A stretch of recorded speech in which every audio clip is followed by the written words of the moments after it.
Terus ada di tempat ini ya, ya di apa namanya ini, Swakong, ya sawit Swakong, kelapa sawit ya, perusahaan kelapa sawit ya, di mana ada gereja di sini ya, sekalipun agak jauh dari kota, berkilo-kilometer ya. Kalau dari pelabuhan Balikpapan 1 hari 1 malam ya, baru tiba di Swakong, Kutai Barat, Kalimantan Timur.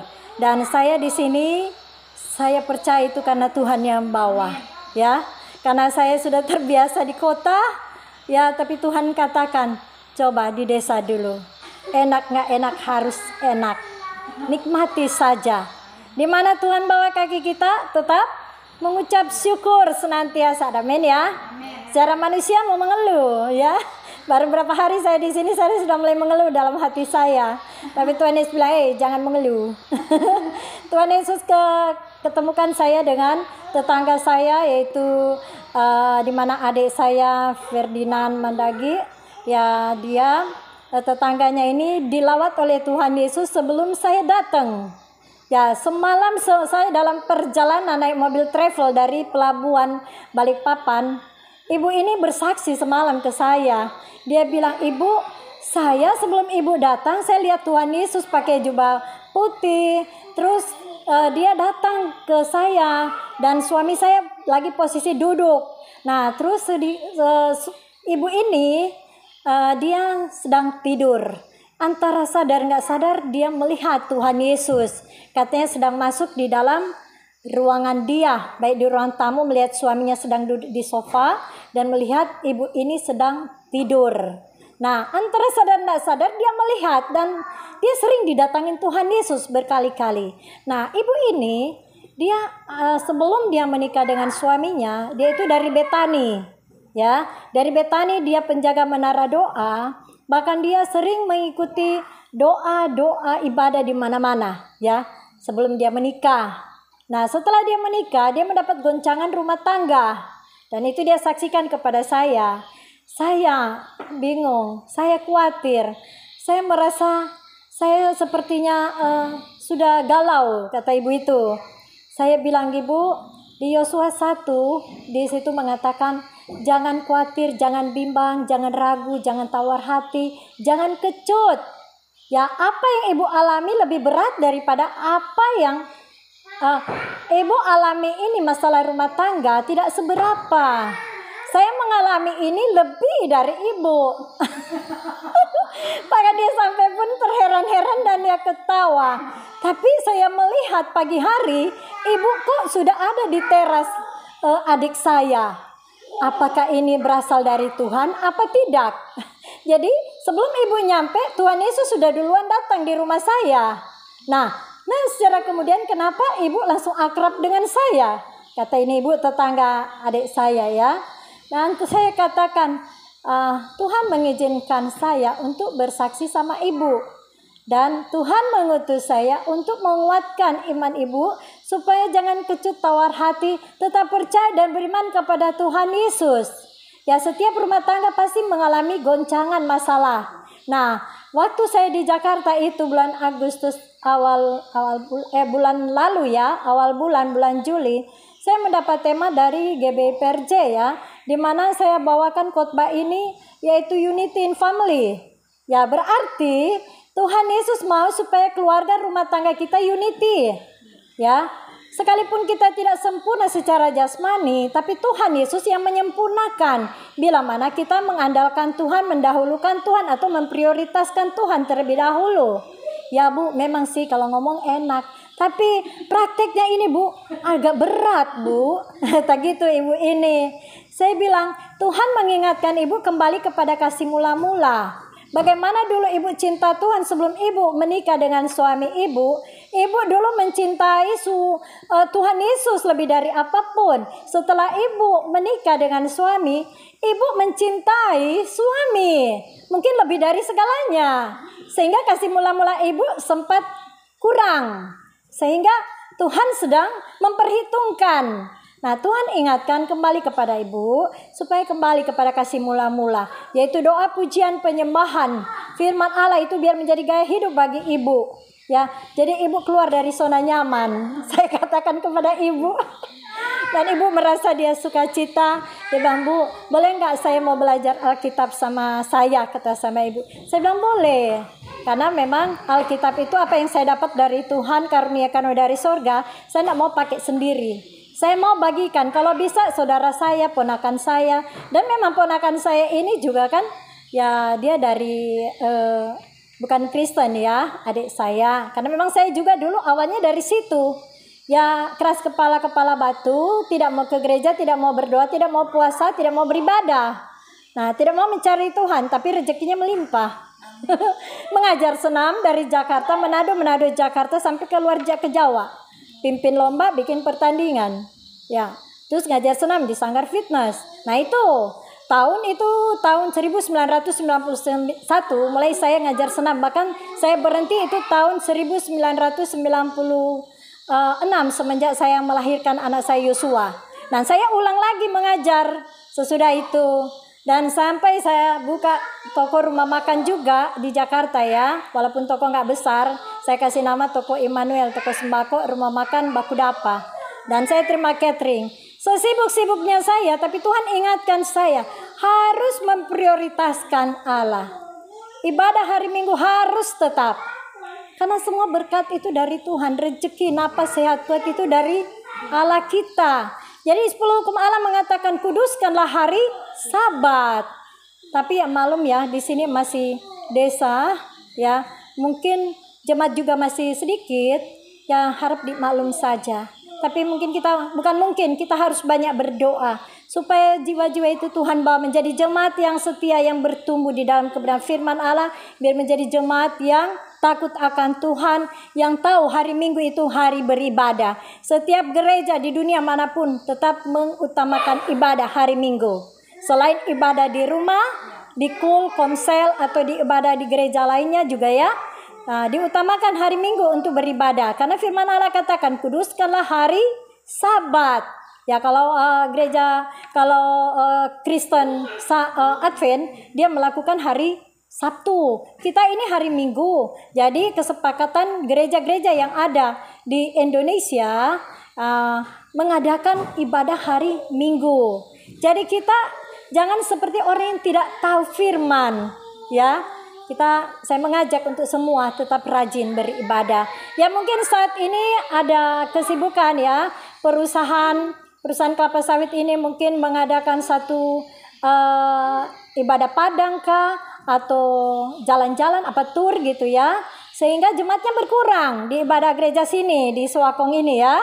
Tapi saya yakin percaya minggu depan gereja ini akan penuh. Amin. Ya walaupun gereja ini ya kalau paginya diadakan ibadah gereja Katolik dan jam 10 ibadah gereja Oikumene ya, kita tahu bahwa bersama semua sudah diatur oleh Allah. Kita tidak bisa menghakimi ya. Yang penting kita mengajak untuk saling menguatkan, saling mendoakan, saling mengingatkan, saling menasihati, saling membangun. Ya terutama untuk saling melengkapi dalam pekerjaan Tuhan. Ya, sekalipun kita berapa orang ada yang hadir di tempat ini, tapi saya yakin percaya Tuhan Yesus ada. Ya, saya bersaksi juga sama ibu hamba Tuhan ini, tetangga adik saya ya. Dia katakan dia orang Dayak asli. Jadi tetangga-tetangga adik saya ini istri-istri mereka kebanyakan orang Dayak asli.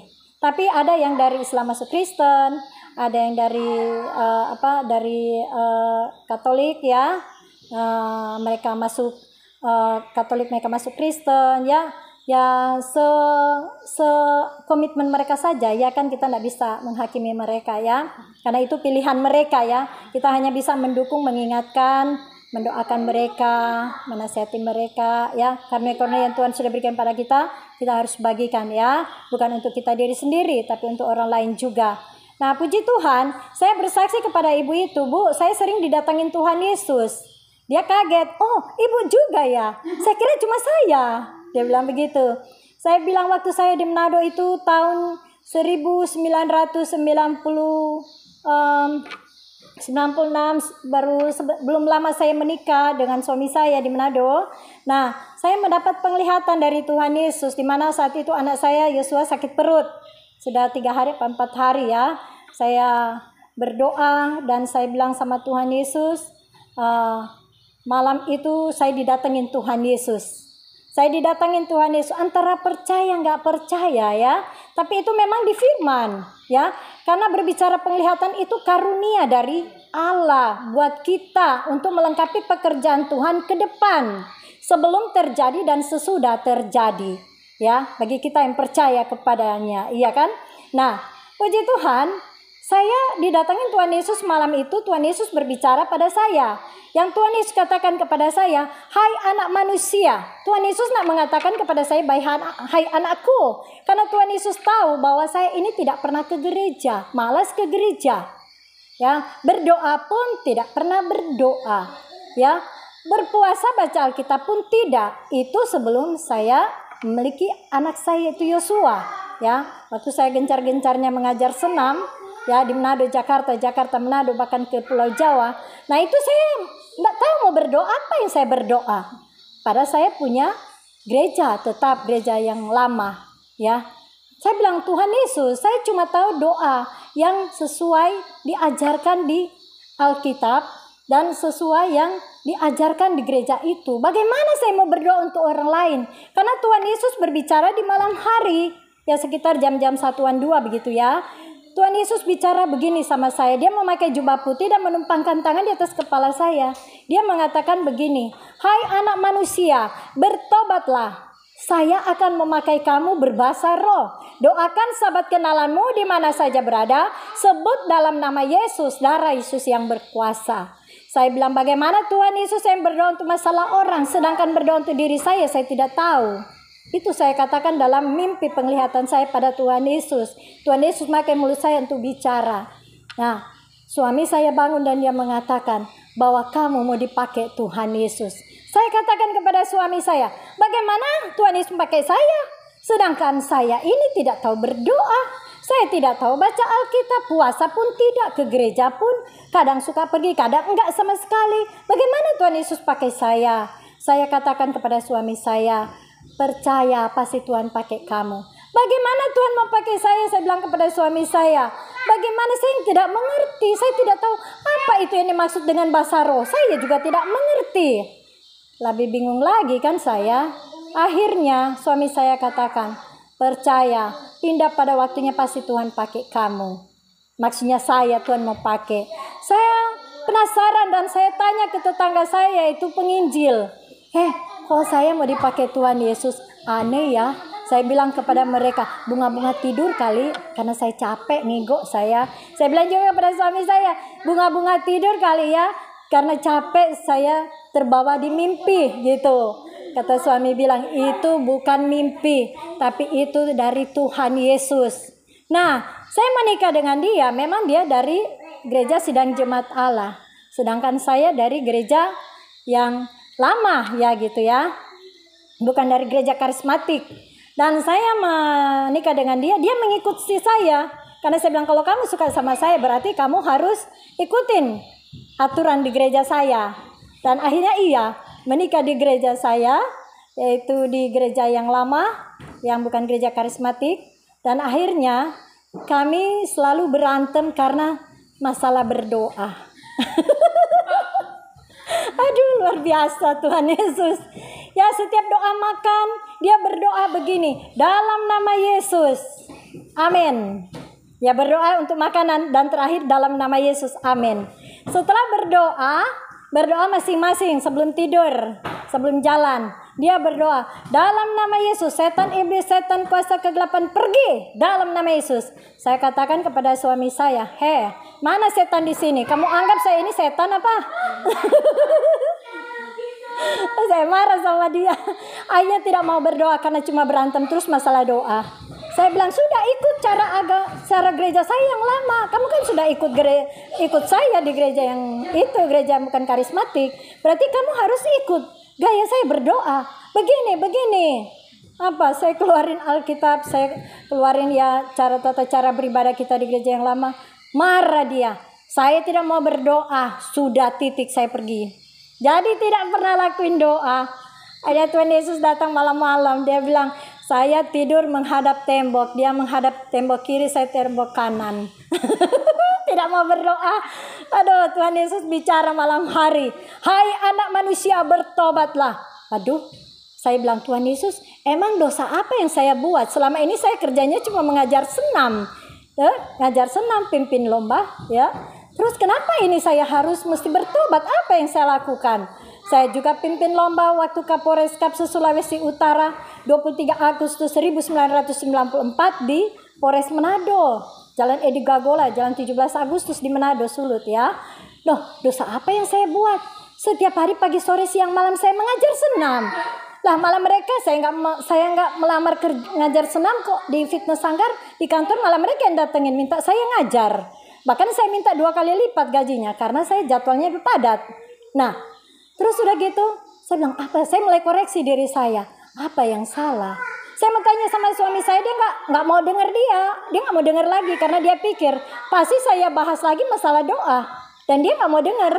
Nah, akhirnya ya berlama-lamatan, ya akhirnya Tuhan adakan pemisahan tempat tinggal.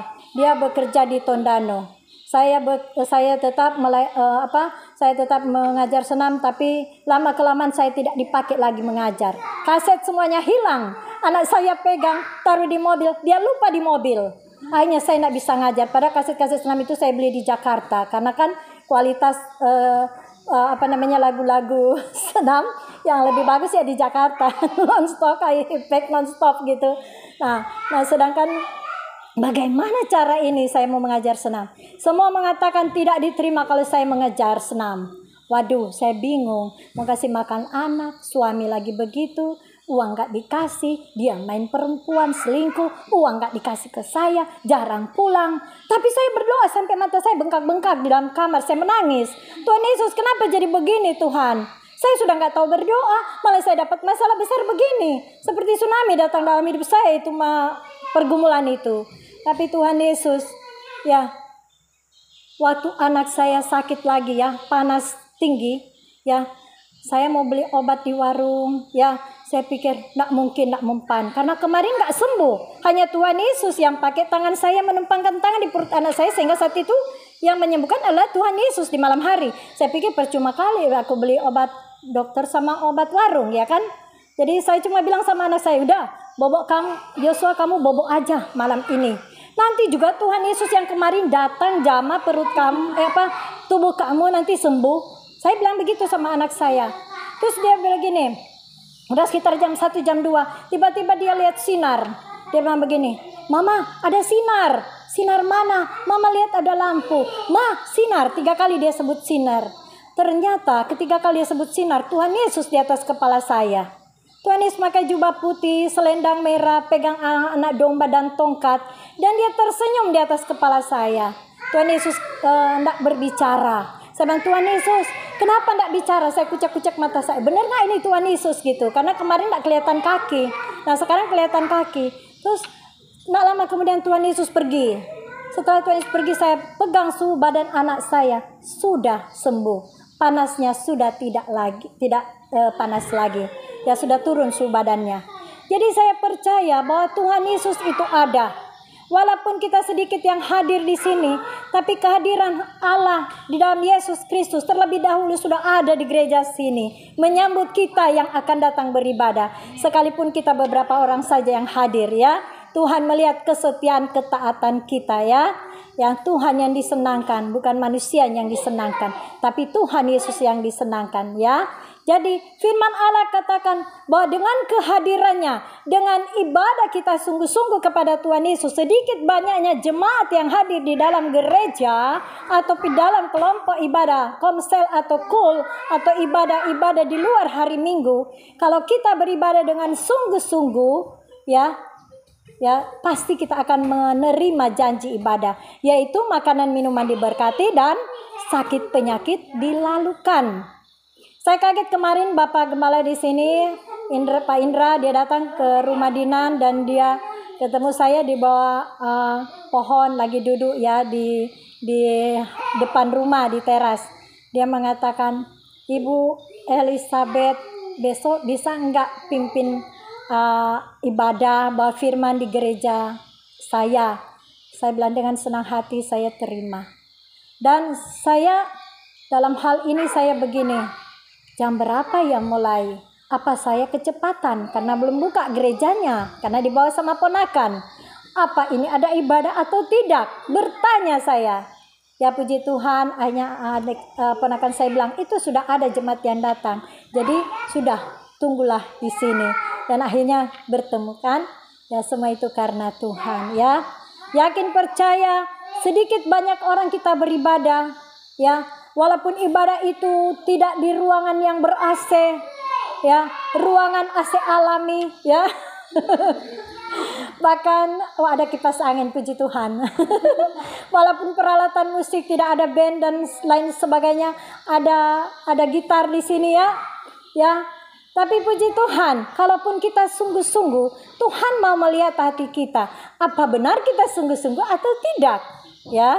Atau kita cuma datang buang-buang waktu daripada diam sumpek di rumah? Datang aja di gereja hari Minggu. Nah, jadi Tuhan mau melihat keseriusan, kesungguhan hati kita di saat kita beribadah. Dan kita akan memiliki janji ibadah itu. Yaitu makanan, minuman diberkati, sakit, penyakit dilalukan. Jadi, kita harus memiliki janji ibadah. Amin. Karena yang mengatur hidup kita, yang mengatur berkat kita adalah Allah pencipta bumi langit segala isinya di dalam Yesus Kristus ya.